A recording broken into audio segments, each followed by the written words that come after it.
hunger is really a manifestation of the physical hunger that people have, but also the hunger of the mind and of the spirit, and of how people coming together through our foundation can make a difference in the lives of others.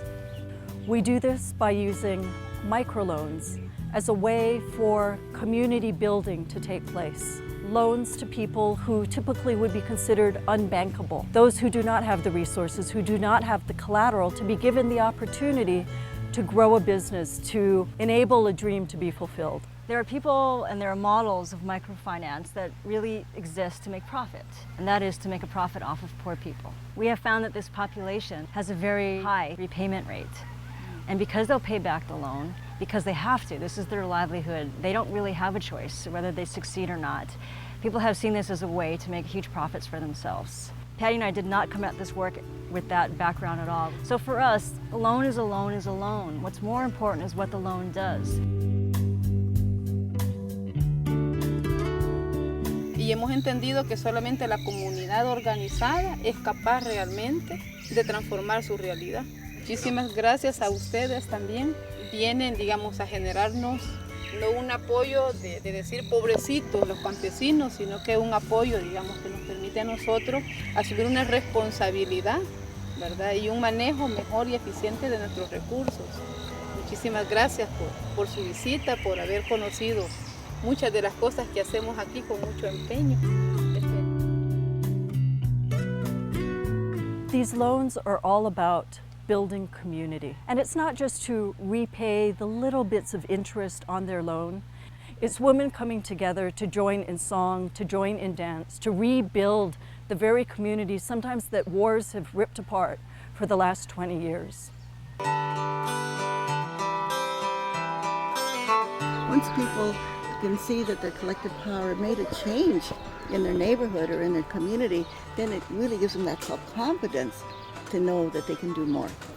Taking care of the community is a responsibility. It's not just about what we can get, but also about what we need to give of ourselves to kind of create the kind of society that we want, a just society, one that will help everybody.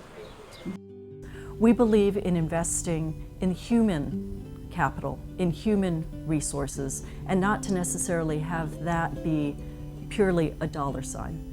So many of the wonderful things that we've learned internationally, the strength of communities, the ability of individuals to be resilient, are really many of the strengths that we have here at home. And we saw this as an opportunity to have lessons shared and to bring our finance work home.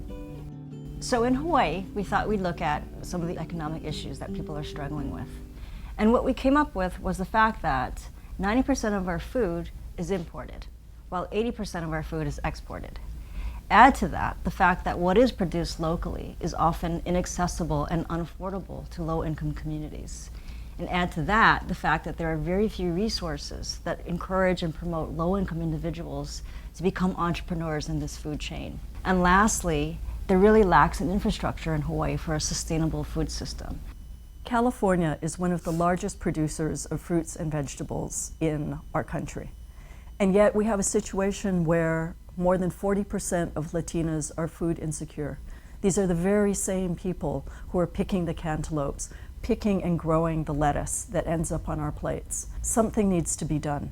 The goal of our Food for Thought program is to provide low-income individuals who have businesses anywhere in the food system, from compost producers to aquaponic farmers, to agricultural farmers, all the way to farmers markets, caterers and lunch wagons, and restaurants.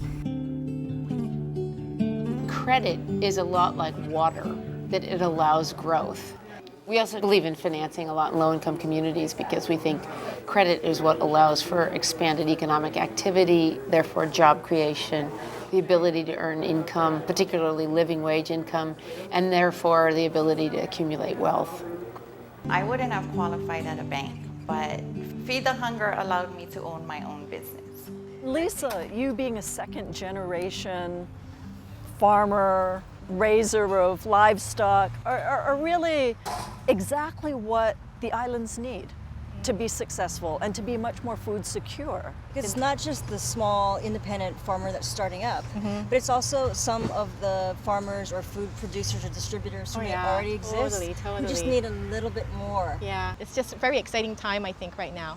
And then giving people a livelihood as well. Yes. Yeah, a livelihood, a real livelihood, not working at some 9-to-5 office. There's so many people here in Hawaii that are passionate, who want to get involved with the food system. And we know that the new economy is based on small entrepreneurship. And so our investment on this small level will really bloom not just for Hawaii, but globally. And another thing that we are looking forward to partnering with you on is how we can make it such that the farmers markets, all the farmers markets, accept food stamps. Yeah. Because it is healthy food. And everybody needs that access. Everybody needs to be eating food that's grown locally. And it's also food that's grown that is from people's culture as well. Yes, right. And it's also bringing people home to being able to cook. We're living in a funny time today where things are disappearing. You go down the neighborhood and that mom and pop store, that restaurant, they're closing their doors, and this is not a good thing to see. Imagine if I said in 10 years we're not going to have drinking water in Hawaii. Sustainability is making decisions today so that our grandchildren's children can enjoy what we enjoy today. And when they talk about food security, that means we have to have farmers farming and creating our own food. By increasing our local food production by 10%, we're actually helping our own economy. And we actually create 2,300 jobs, $6 million in taxes. It's $94 million to the farmers, $188 million to the state. According to James Peterson, at one time we used to supply 70 to 75% of the eggs that we consume in Hawaii. Today, we're down to 30 to 35%.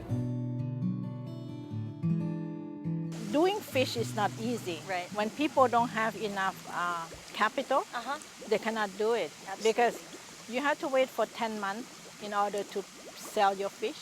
And now you're recently expanding into chickens. Right. But when I learned that the eggs is short in the market, so I tried the eggs. So you instilled in your children then from a very early age hard work.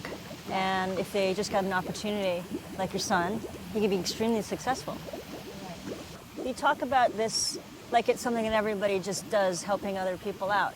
And now you're willing to turn your business over and train someone else in the community who's struggling. And where is it in you? I don't know. For me, I will give people till my last penny. Okay. I won't keep it. So when people come to me, they said, I need money, I will give them. And I will find my own money to spend next day. I think it's from my own heart that I want to help.